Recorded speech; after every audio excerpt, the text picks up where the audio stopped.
Hey y'all, welcome back to Adventuring with Amanda. Thank you so much for being here. If you are new to my channel, welcome. In one of my videos the other day, I briefly spoke about how I was considering trading in my van for a high top or getting a custom high top roof on this van, my current 2018 Dodge Grand Caravan. So this video, I'm going to dive a little further into that. Before we get started, please give this video a big ol' thumbs up.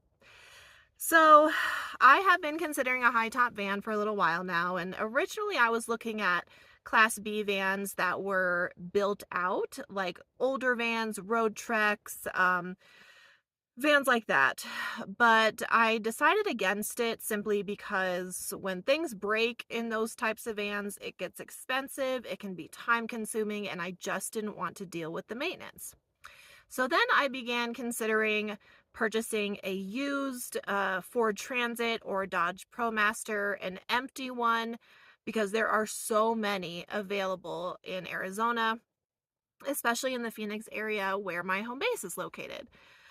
So I kind of went through this phase earlier this year where I was really considering trading in my van. But the more I think about it, the more I am kind of leaning toward not trading it in at all and either doing absolutely nothing or getting a custom roof extension on this van. So some of the pros and cons are, well, honestly, the only big difference between purchasing a Ford Transit would be the fact that I can stand up in it. That would literally be the only reason. So I just don't know if it's smart to purchase a van just so I can stand up. And the reason being is I spend most of my time in Arizona where the weather is beautiful. You know, we don't have rain and tornadoes or anything like that. The weather is gorgeous, like 99% of the year, and you can travel around the entire state to find beautiful weather. So I'm never stuck in my van. And Wynston loves to be outside. He wants to be out a majority of the time, which means I'm outside of my van a majority of the time. So is it really worth it to spend $45,000 to $50,000 on a van to stand up in if I spend most of my time outside anyways?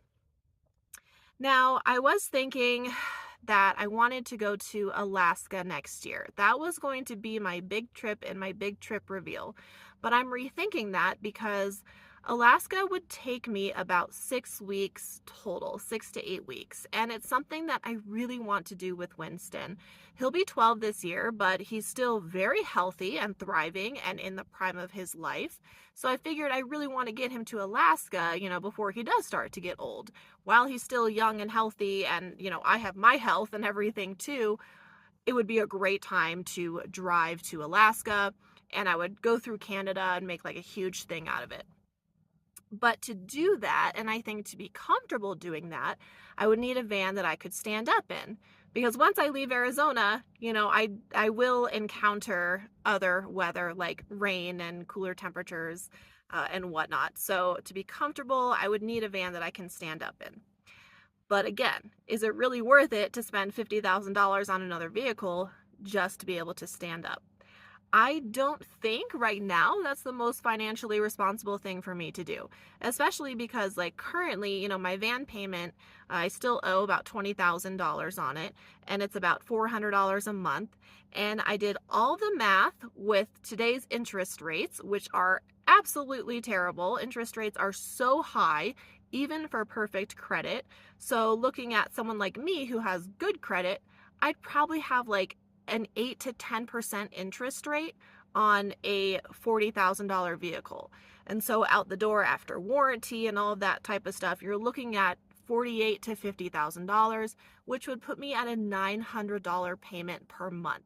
That's more than double what I'm paying now just to be able to stand up.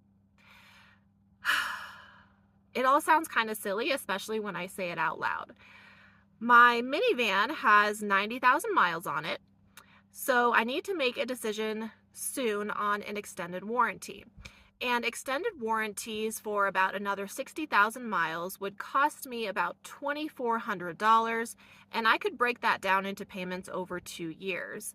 I would get an extended warranty through JM&A. It's one of the highest rated extended warranties, and I wouldn't just have to take my van to a Dodge dealership. I could take it anywhere.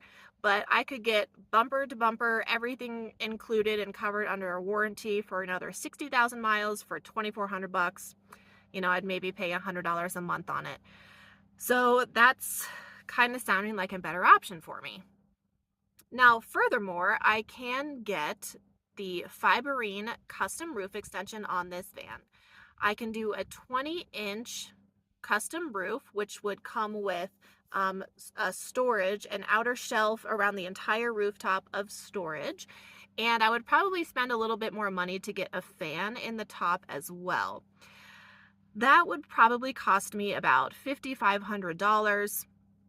Right now through Fiberine, which is based in California, it's about a 2-week ordering, but same day installation. So essentially I'd order it, talk to them, have the consultation, tell them everything I want, and then I drive out to LA, which is like 6 hours from me, drop my van off, stay the night at a hotel somewhere and pick my van up and go back home. So that would cost me, like I said, around $5,500 as opposed to $50,000 for a new van. My only issue with that is it would give me 5 feet 9 inches of standing room, and I'm 5'8", so it would be pretty close. I am in touch with Fiberine because I have seen the extension done on my model of van. I really dig the storage on the inside. I think it's really neat. It makes the van, it just completely transforms it. And the way they do it looks very flawless, and they are such a highly rated company.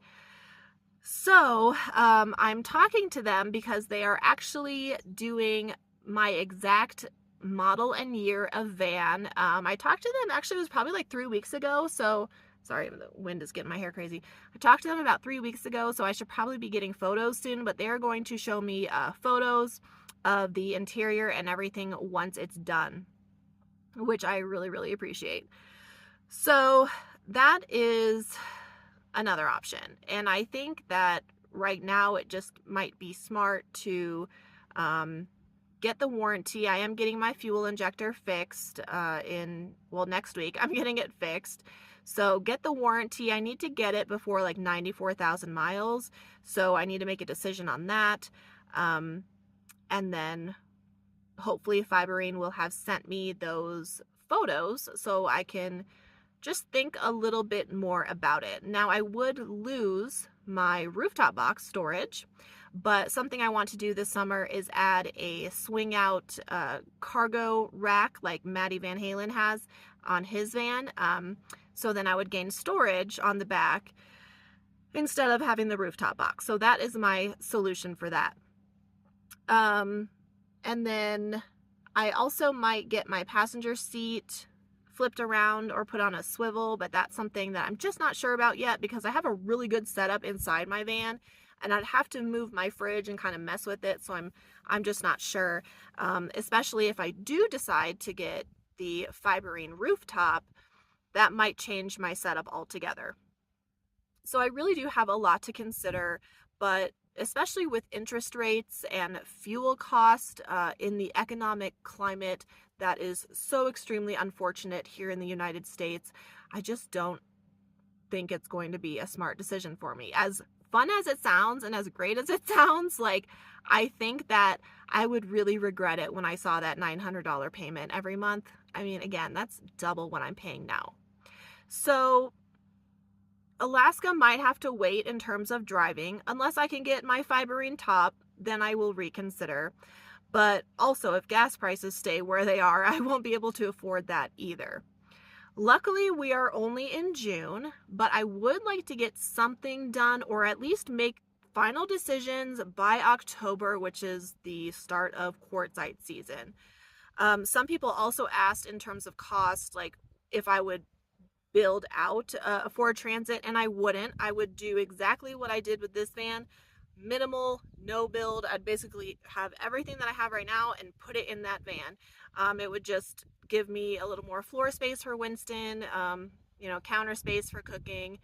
And I also think about the fact that those do require sometimes special maintenance, higher fuel cost, and just like a bigger house, those vehicles are more difficult to heat and cool. So that's something to consider as well. But I wanted to dive into this topic because so many people were interested in giving me feedback. Most people on the other video said, Amanda, keep your van, do the custom rooftop. And I'm happy to report that that is what I'm leaning toward. So let me know your thoughts in the comments and what you would do. Remember to like this video and subscribe to my channel, and I will see you next time.